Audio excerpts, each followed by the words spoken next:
Bonjour, je me présente, Nicolas Jagère, 4e génération de chef de cave chez Alfred Gracien. Nous sommes aujourd'hui en plein cœur du terroir du Mesnil-sur-Oger.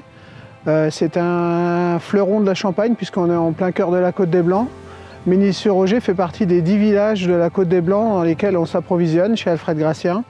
Mais on en retiendra particulièrement 6 pour l'approvisionnement de notre cuvée blanc de blanc, grand cru. Puisque nous travaillons avec le terroir du Mesnil-sur-Oger, d'Avise, de Chouilly, de Oger et de Cramant. Je mets vraiment en avant le travail de nos viticulteurs puisque de toute façon, à mon sens, une grande cuvée commence par des grands raisins.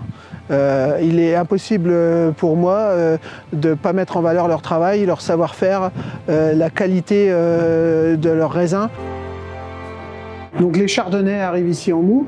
Comme vous pouvez le voir, 100% de nos vins sont travaillés sous bois. Ici, vous avez un tonneau d'Avise. Donc la particularité de notre maison, c'est de travailler chaque viticulteur séparément. Les vins sont fermentés en fût, puis élevés en fût sur un vieillissement de 6 mois de surlis.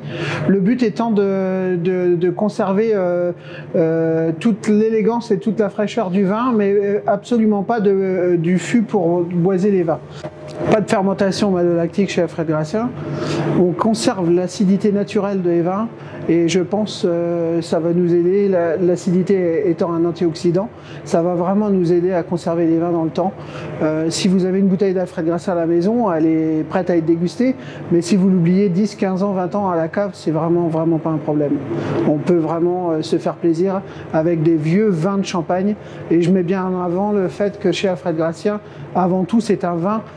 Donc millésime 2012, moi je le conseille au service. Moi j'aime bien servir les vins aux alentours des 8 degrés et après le laisser s'ouvrir dans le verre. Ça c'est important puisque il y a toute une palette aromatique que vous allez pouvoir découvrir à l'ouverture. Donc vous allez pouvoir constater beaucoup de fraîcheur. On n'est encore pas du tout sur les arômes tertiaires, on est encore sur les arômes de pamplemousse. On commence à avoir un petit peu de fruits jaunes, mais pas trop de maturité. On retrouve vraiment ce que je viens de vous décrire en bouche. Et on est sur une belle longueur. C'est des vins qu'on n'oublie pas une fois en bouche.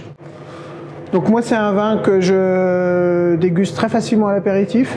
On peut facilement passer à table puisqu'on a quand même vraiment beaucoup de fraîcheur et c'est un vin sur lequel on peut déguster pourquoi pas un bar de ligne avec une belle sauce champagne, coquille Saint-Jacques, ça convient parfaitement.